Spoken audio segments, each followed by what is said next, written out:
So yeah, my story is definitely an unusual one. I originally trained in culinary arts and I became a pastry chef and then ultimately opened my own bakery. So I've always been very entrepreneurial. I always loved working for myself, but I have a disease called hidradenitis suppurativa.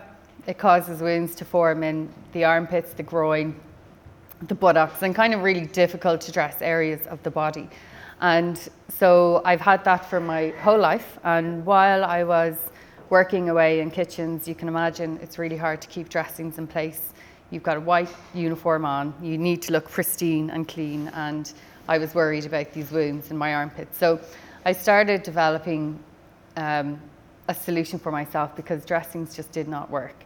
And that's kind of the foundation of the business. I was tinkering a lot at home, and my sister works in the HSC, and she told me that I should talk to the Health Innovation Hub because there is different programs for people with good ideas for healthcare. So I went and spoke to them, and then they put me in the direction of the university. Through the BioInnovate program, there was a sister program called BioExcel, and I was accepted into that, and that's why I moved to Galway. So very long story short, I was trying to solve a problem that the industry, which is a huge industry, the wound care industry, it's astronomical, it's as big as pharma, had completely overlooked this cohort of patients. And the real turning point when I decided to fully pursue it was throughout the program at BioExcel. We were reviewed every month by industry experts and kind of startup advisors. And every month when I was pitching at the end of the month, they were like, "Oh my God, you're really onto something here. When we're not just egging you on for the sake of it. This is what you're saying is true. This is a huge clinical need, and it's been overlooked." And that was in 2018. And yeah, it's been a real journey from there to here, but I'm sure we'll talk more about it now. Yeah, no, absolutely.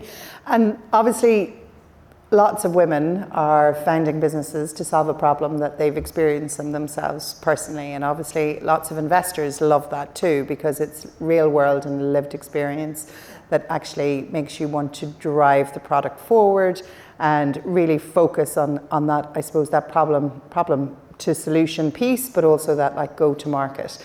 But the early stages of building a business, particularly when you trained in culinary arts and business and startup, where you had entrepreneurial, was not focused obviously in the industry sector that you've managed to attain, a real critical traction in.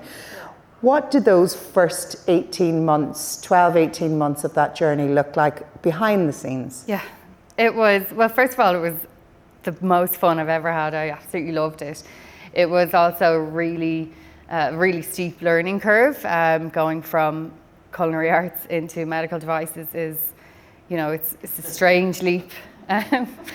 It definitely is, but I was in the right place. I was kind of in the university. They run BioInnovate. They have so much of the ecosystem in one building that I was surrounded by the right people, and I kind of just committed to learning as much as I can and accepting stuff that I will never be able to learn or never be able to do. Like the regulatory side of the business is, I can't get my head around the level of detail that is required for that kind of job. It's just not how I operate. So I wasn't even going to try. I had to just hire that into the business, hire the expertise that I knew there's no way I'll be able to do it.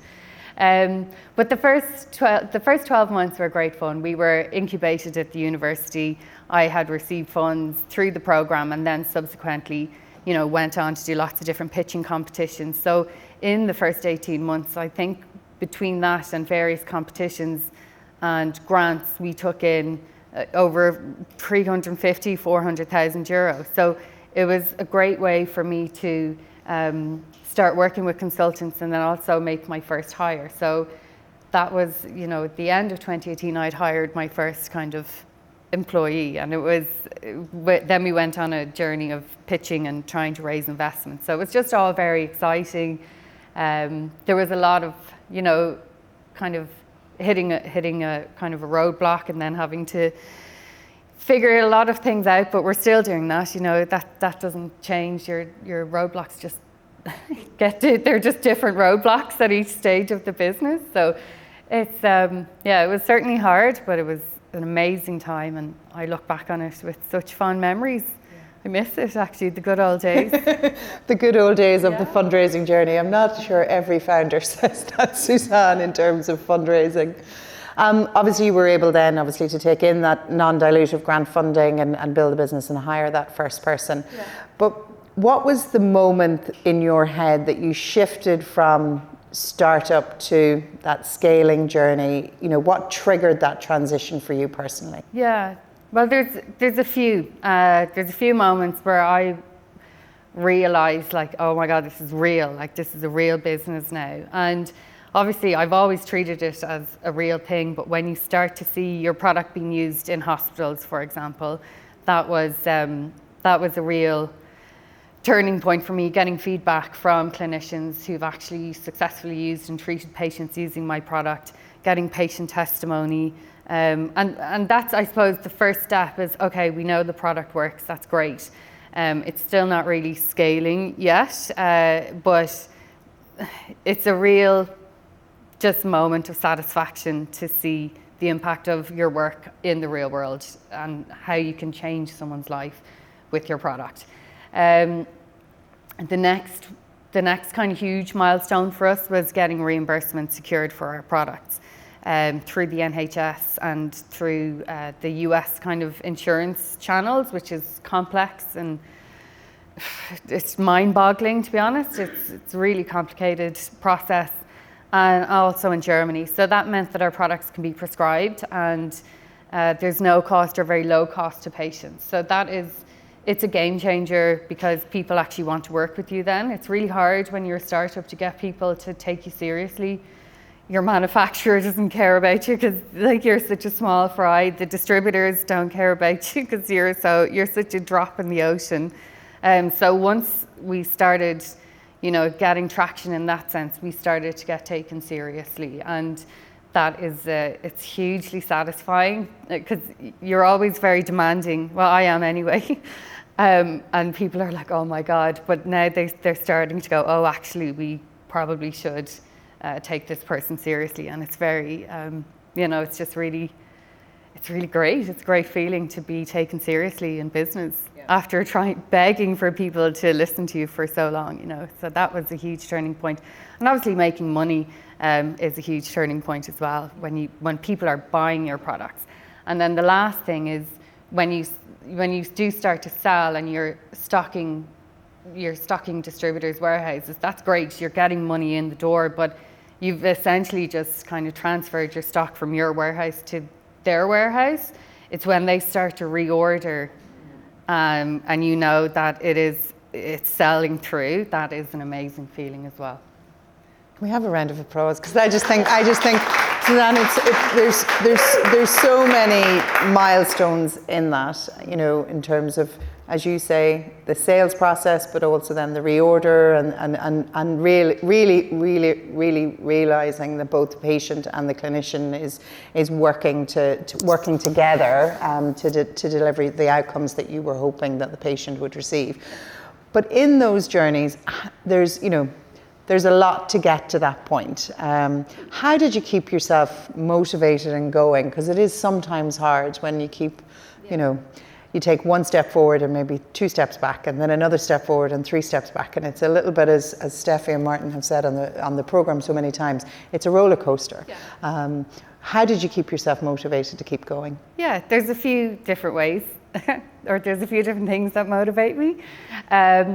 The first thing is patience, and one of the turning points for me in really pursuing this, aside from what I mentioned earlier, is also when I was investigating this in the early days, I was surveying patients, and because when you have an idea, you're like, is it just me with this problem, or is this a real problem? And so I was surveying patients and interviewing them, and the impact that this disease has on patients' lives is really, it's devastating.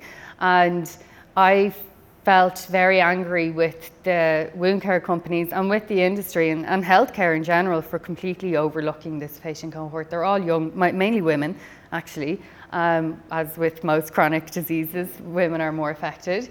And so it's this group, 1% of the population, 2/3 of that being female, are affected by this disease, and they're just completely ignored by health services and mismanaged and misdiagnosed. So anger motivates me, anger on behalf of the patients, myself included, and wanting to change that. And also then patients again, but seeing the impact of what you can achieve when you help someone and you give them the solution.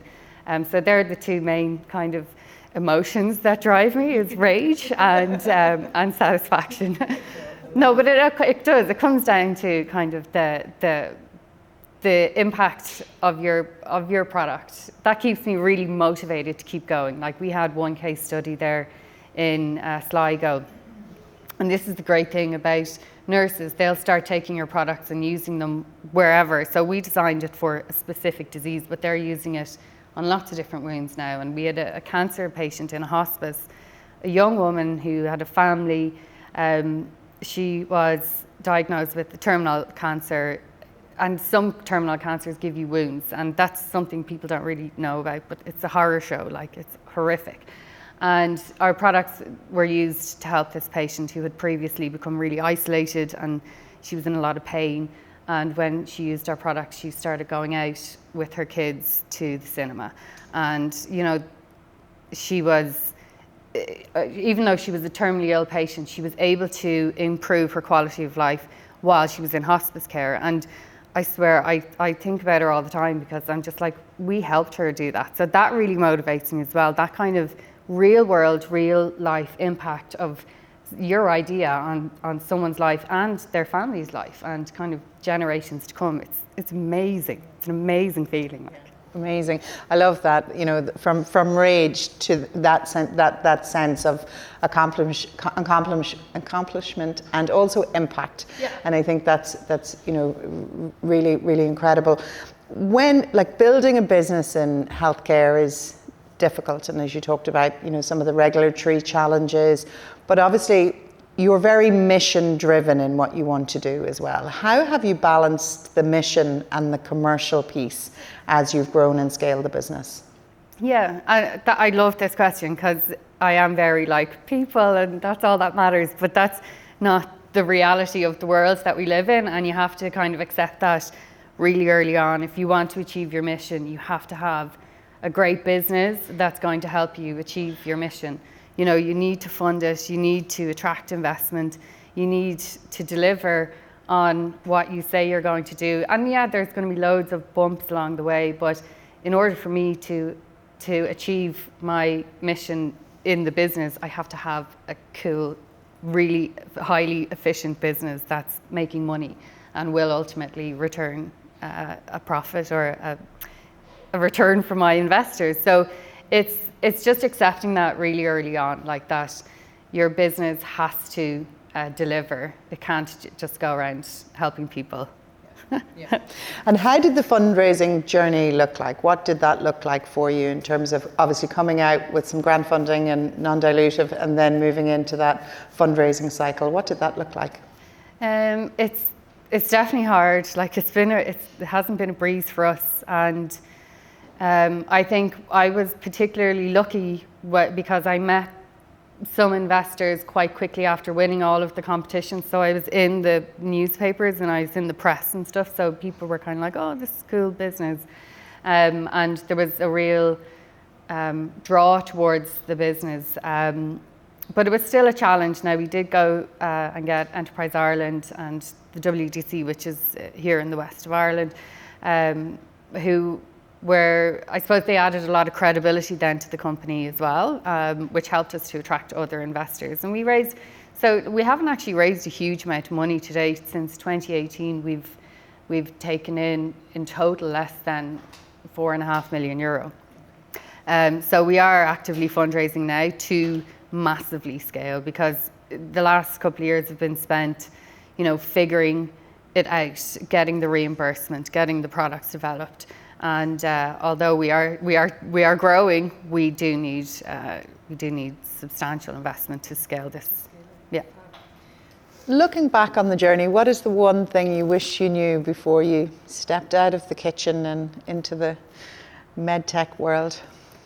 Do you know what? I wouldn't change a thing because I absolutely love what I do and I love my life, even though it's really hard. It is really hard. And I think some of the things that I remember being told when I was starting out is like, raise more money than you need and everything's going to take longer than you think it will.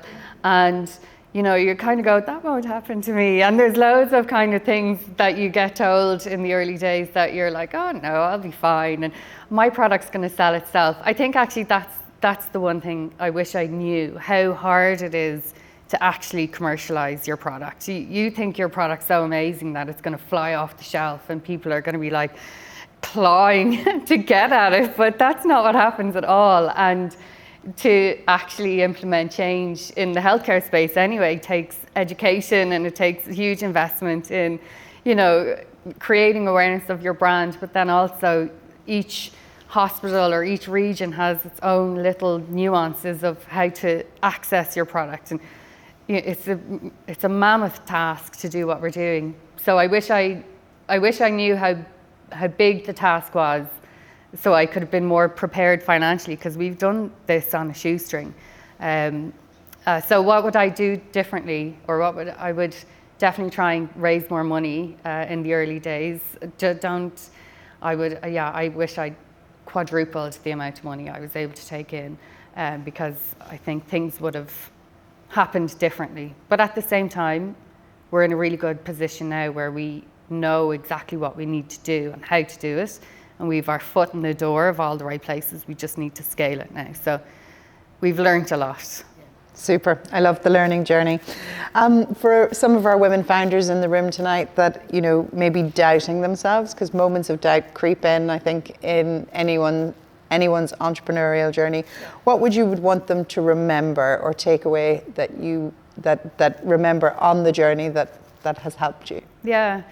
Well, like you can imagine, I was riddled with doubt. I was a chef in a medtech company, founder CEO, and everyone that worked with me was like really highly experienced, super qualified, you know, been in the industry for their whole lives. And I remember thinking like, how am I going to run this company? But I think just being really open about, not like, oh, I'm doubting myself all the time, but being open about like, look, I'm not the expert in this, you are, and that's why you're here.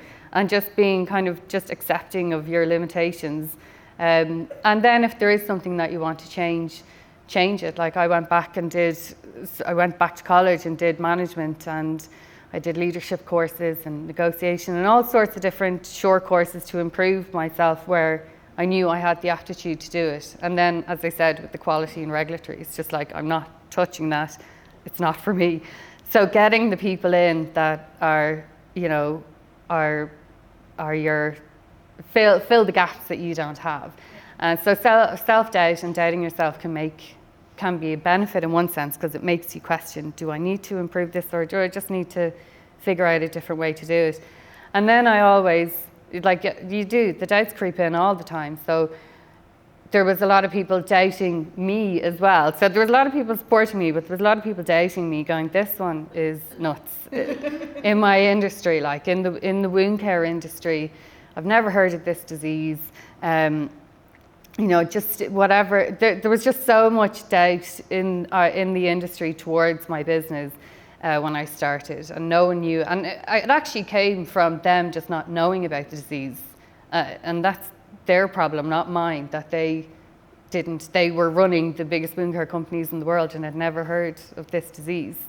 And now a lot of the big wound care companies have started to advertise for our disease, and they're starting to take an interest, and they're trying to sell cleansers and wound gels and stuff. So it's really interesting to see, if I had have kind of listened to them in the early days and gone, oh, maybe this isn't a big deal, or maybe it's not a good market segment, I could have given up. And I'm just really glad that I kept going back to my own evidence. This is real. This is the published prevalence rate of this disease. This is the research that we've done that shows patients, this many patients need it. And, you know, and then speaking to patients and being like, I'm not imagining this is real.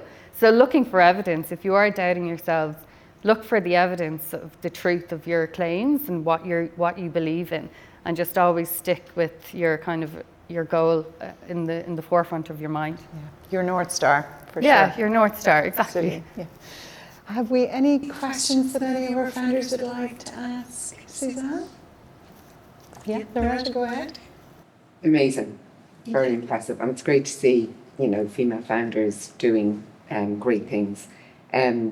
One question I have is, and my name is Loretta, is did you have advisors or a mentor or, you know, kind of the sounding board and, you know, to help you? And what kind of people were they? Yeah, I did. And I still do have a really good network of people who support me.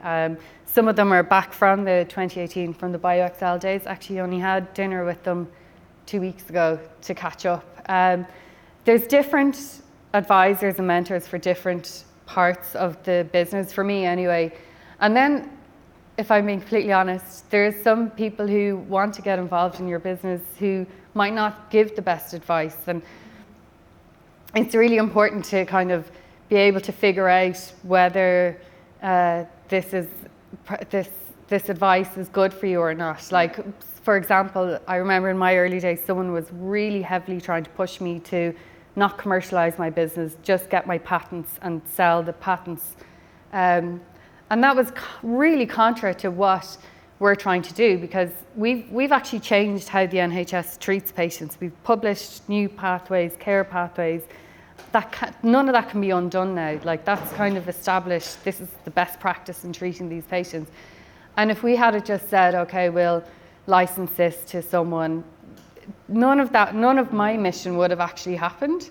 It would have maybe been shelved, or it might have been used just in, I don't know, a knee brace. Do you know? So it's kind of, that advice would have been really bad. Maybe commercially it would have been good. Maybe I'd be a bazillionaire, I don't know. But it was just really, and he was being really pushy about it. So and when you're starting out and you kind of want to please everyone and you want to make everyone happy. So I think with advisors, like, just try and be discerning about, are they in line, are the advisors in line with your mission, or are they trying to get you to do what they want you to do because they think that it's that they know best. And sometimes maybe they do, you know, maybe in some cases they do, but in mine, I'm really glad I didn't do that. I'm glad I stayed the course. And I have advisors, like business advisors. I have a financial advisor. I have just emotional advisors, I suppose you could say. Kind of just emotional backup, but people who get it as well. Because when you're doing something like, when you're doing your startup journey, your family don't understand. Your friends are like, where are you now? You know, no one really understands. Except other founders, and then people who've kind of gone through it and been really successful, and people who are in the ecosystem. So yeah, I think it's important to have your different advisors and mind yourself as well, not just get advice on the business, but actually like opinions on, I don't know, am I okay? Yeah. Everybody has an opinion though, right, as well. Like, everybody's got something to say, and it's about, I suppose, deciphering through it and discerning which is the pieces of the jigsaw that you want to take and which are not. I'm sticking with your North Star. Yeah. What do you do to relax?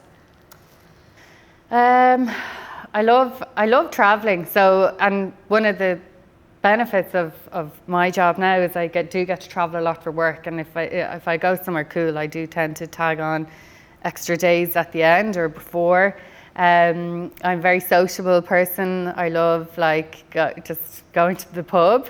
I love reading. I'd love to say I'm really sporty or anything like that, but I'm not. Like, I'm just very relaxed. Yeah, just socializing, going out, quizzes, that kind of thing. Any other questions for Suzanne? Yeah, Claire, go ahead. You mentioned there that you had like lots of partnerships. You mentioned some of the hospitals that you've worked with and bits and pieces and distributors. How have you managed that evolution in those partnerships as your business has grown? Well, we've had to walk away from some of them, and that was actually really hard. So a couple of our distributorships we ended after kind of the term of the agreement was up, like they wanted to renew. We were kind of like, oh, and this is what I was saying about being a bit bigger and being taken seriously. We were able to attract bigger, better distributors. So sometimes you just kind of have to move on, and that was one of them was very tough because we had really kind of built something cool together, and you kind of feel a bit like, oh God, I've really stabbed them in the back, but we didn't. The agreement came to an end, and you have to kind of do what's right for your business. How do you manage them as you grow? So sometimes you just have to move on to a new partnership, but most of the time you can't just evolve. You evolve together, and then it's actually really interesting now. We've got one partner who this time last year was really skeptical of us, and this year they are so much more collaborative because they're seeing the momentum, and they're like, oh, actually, okay, what else can we do together? So it's kind of patience, I think. Communication is really important, and poor communication from both sides just creates stress and tension where it doesn't need to be. So if I ever see something like that popping up, I do try and be like, can we just meet in person instead of doing all this through email or on the phone? Even if you have to just fly over to the UK for the day and come back, I just try to be really, it's better in person, and it's better if we just jump on any issues. So being proactive in communication, setting expectations, and I suppose when things don't go to plan, how you deal with that is probably more important than how you're acting when everything is going great, because people can turn on each other quite quickly when things start going bad, and that's a horrible part of the business. So just trying to manage relationships when things aren't going well, and not pointing the fingers and just trying to solve the problem instead of blaming people, that's really important as well. Getting in front of people, I think face to face. COVID put us back a lot, but I think there's nothing better than face to face and in person.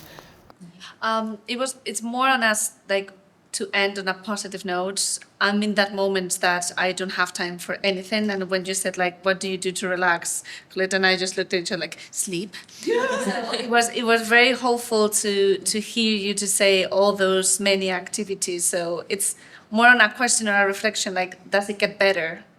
How do you...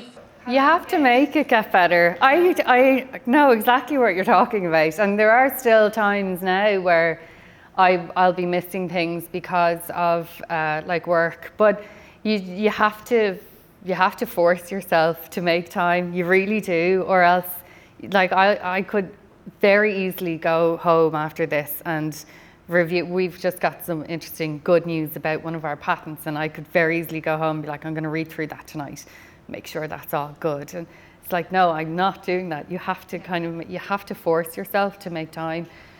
Even if it's just something small, like or even ringing a friend or doing something different, because you do get all consumed, especially if you work from home, and then it's the end of the week and you're like, oh, I haven't actually left the house or seen a human. Yeah, like you can get totally swept up into it, but I think force yourself. And the other thing is, I'm in a WhatsApp group with other founders, and one of them arranges a meetup every month. It's on a Thursday, and it's kind of like whoever can go goes. And I always try my best to be at that, just to see other founders.